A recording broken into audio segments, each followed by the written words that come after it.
Learning from the Muslim Europe became the leader of modern civilization. মুসলমানদের কাছ থেকে শিক্ষা গ্রহণ করেই ইউরোপ আধুনিক সভ্যতার নেতা হতে পেরেছে। ৯২টা ফ্যামিলিতে কোনো না কোনো ভাবে সুদ ঢুকেছে, গোষ্ঠী ঢুকেছে, স্বয়ংভর গোষ্ঠী ঢুকেছে, বন্ধন ঢুকেছে, মদ গাঁজা জুয়া ঢুকেছে। মসজিদে ২০টা মুসল্লি নামাজ পড়ে, তাদের মধ্যে ১৫টা বিড়ি খায়। এই খারাপ জিনিস তামাক, যে তামাক খেলে তার পেপটিক আলসার হতে পারে, ঠোঁট কালো হয়ে যেতে পারে, তার শরীর বন্ধ হয়ে যেতে পারে, তার হার্ট ব্লক হয়ে যেতে পারে, কার্ডিওভাস্কুলার ডিজিজ হতে পারে, তারপরে আপনার মারাত্মক ক্যান্সার রোগে আক্রান্ত হতে পারে। সেই তামাক খাচ্ছে আর নামাজ পড়ছে। মুসলমানরা হচ্ছে সবচেয়ে পৃথিবীর মধ্যে সবচেয়ে মূর্খ জাতি। আজকে মুসলমানরা সারা পৃথিবীর মধ্যে সবচেয়ে উন্নত শিক্ষিত জাতি হওয়ার কথা ছিল, কিন্তু আজকে তারা দুর্ভাগ্যের বিষয়, তারা আজকে সবচেয়ে মূর্খ জাতি। স্বামী বিবেকানন্দ তিনি বলেছেন যে প্রাচ্য এবং পাশ্চাত্য পুস্তকে যে সারা পৃথিবীতে প্রথম ইউনিভার্সিটির জন্মদাতা হচ্ছে মুসলমান জাতি। হয় আপনারা এম.এন. রয়ের নাম শুনেছেন?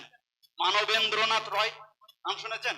বিখ্যাত কমিউনিস্ট লিডার মানবেন্দ্রনাথ রয়, তিনি তার বিখ্যাত বই the historical role of Islam, এই বইয়ে বলছেন যে learning from the Muslim Europe became the leader of modern civilization.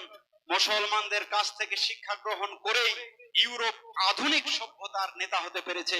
ভাই বন্ধুরা আমার, আজকে সারা পৃথিবীর সবাই বলছে মুসলমানদের চরিত্র ভালো, মুসলমানদের কোরআন হচ্ছে পৃথিবীর সর্বশ্রেষ্ঠ গ্রন্থ। একথা আমার কথা নয়, কোরআন তো নিজেই বলেছে, আল্লাহ রসুল বলেছেন, এবং স্বামী বিবেকানন্দ তিনি বলছেন যে পৃথিবীর মধ্যে একটা ব্যতিক্রমী বই, ব্যতিক্রমী গ্রন্থ, সেটা হচ্ছে পবিত্র কোরআন।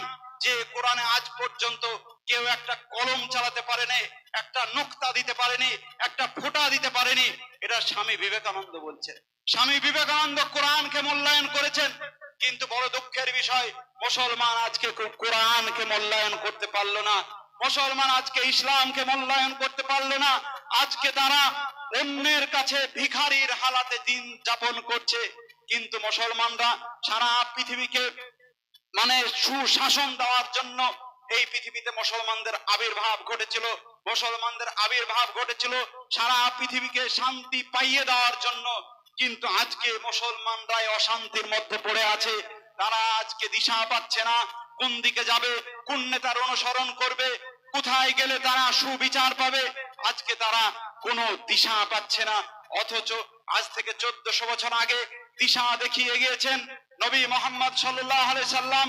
তিনি যে রাস্তায় চলতে বলেছেন, তিনি যে রাস্তায় যে তরিকায় আমাদেরকে চলতে বলেছেন, যদি আমরা চলতাম তাহলে আমাদের এই দুর্দশা হতো না। যদি আমরা চলতাম তাহলে আমাদের এই অবহেলা, আমাদেরকে এই অবহেলিত হতে হতো না, আমাদেরকে লাঞ্ছিত হতে হতো না, আমাদেরকে ঘৃণিত হতে হতো না। আজকে এই এতদা এলাকায় আপনি একটা ভালো কোরআন পড়া, একটা ভালো আলেম আপনি খুঁজে পাবেন না। ভাই বন্ধুরা আমার, বড় দুঃখের কথা, প্রত্যেকটা মসজিদে কোরআন শিক্ষার একটা জায়গা হওয়া উচিত। প্রতিটা জায়গায় কোরআন শিক্ষা হবে, হাদিসের শিক্ষা হবে, জেনারেল শিক্ষা হবে, কম্পিউটার শিক্ষা হবে। এই শিক্ষার মধ্যে দিয়ে আমরা এগিয়ে যেতে পারবো। ভাই বন্ধুরা আমার, আজকে মুসলমানদের শিক্ষা নেই, বড় কোনো ইউনিভার্সিটি নেই, বড় গবেষণাগার নেই। সারা পৃথিবীর কাছে আজকে মিডল ইস্টের 57টা দেশ, সেদিকে আমি যেতে পারছি না। আপনারা দেখছেন কিভাবে এই প্যালেস্টাইনের মা বোনগুলা কি অসহায় অবস্থা, আপনারা কত সুন্দরভাবে বসে আছেন, কিন্তু তারা আজকে খাবার পাচ্ছে না। কারো হাত নেই, কারো পা নেই, কারো চোখ নেই, তাদের কি করুণ অবস্থা ভাবতে পারবেন না। আজকে 57টা দেশ তারা চুপচাপ দেখছে, চুপচাপ শুনছে। আমেরিকা কখন নির্দেশ দেয়, ইসরায়েল কখন কি নির্দেশ দেয়, সেই নির্দেশ তারা শোনার জন্য এবং পালন করার জন্য ব্যস্ত। কিন্তু মুসলিম ভাই বোন তারা মার খাচ্ছে, তাদের জন্য কেউ কথা বলার নেই। অথচ 1400 বছর আগে নবী মুহাম্মদ সাল্লাল্লাহু আলাইহি সাল্লাম বলেছেন যে আমার উম্মতরা একটা দেহের ন্যায়, দেহের এক অংশে যখন আঘাত পায় অন্য অংশও যেমন সমানভাবে ব্যথিত হয়, সারা পৃথিবীর মধ্যে কোনো একটা মুসলমান যদি ব্যথিত হয়, আঘাতপ্রাপ্ত হয়, তাহলে সারা উম্মার ব্যথিত হওয়া উচিত। কিন্তু ভাই বন্ধুরা আমার, আমরা কোথায় ব্যথিত? আমরা তাদের জন্য একটু দোয়া করতে ভুলে গেছি। আমরা আজকে নামাজ পড়তে ভুলে গেছি। যে মুসলমান জাতির 100% নামাজি হওয়ার কথা ছিল, সেখানে 98টা, বিশেষ করে যুবক, 98 থেকে 99টা যুবক নামাজ পড়ে না। 99টা ফ্যামিলিতে কোনো না কোনো ভাবে সুদ ঢুকেছে, গোষ্ঠী ঢুকেছে, স্বয়ংভর গোষ্ঠী ঢুকেছে, বন্ধন ঢুকেছে, মদ গাঁজা জুয়া ঢুকেছে। মসজিদে 20টা মুসল্লি নামাজ পড়ে, তাদের মধ্যে 15টা বিড়ি খায়। এই খারাপ জিনিস তামাক, যে তামাক খেলে তার পেপটিক আলসার হতে পারে, ঠোঁট কালো হয়ে যেতে পারে, তার শরীর বন্ধ হয়ে যেতে পারে, তার হার্ট ব্লক হয়ে যেতে পারে, কার্ডিওভাস্কুলার ডিজিজ হতে পারে, তারপরে আপনার মানে মারাত্মক ক্যান্সার রোগে আক্রান্ত হতে পারে। সেই তামাক খাচ্ছে আর নামাজ পড়ছে। ভাই বন্ধুরা আমার, আমরা কিছুই করতে পারছি না। কোরআন হাদিস অন্য ভাষায় হয়, কত গবেষণা আমাদের ঘরে তাকে তোলা থাকে, হয় না কো আলোচনা, মঞ্চ কাঁপানো তপ্ত ভাষণে মজলিস কাঁপে ওই, পরিণাম হয় হয় রই রই নেতারা গেল কই, ধোঁকাবাজদের দেবে না রেহাই প্রভুর আদালত, হবে না কায়েম ইসলামী হুকুমত।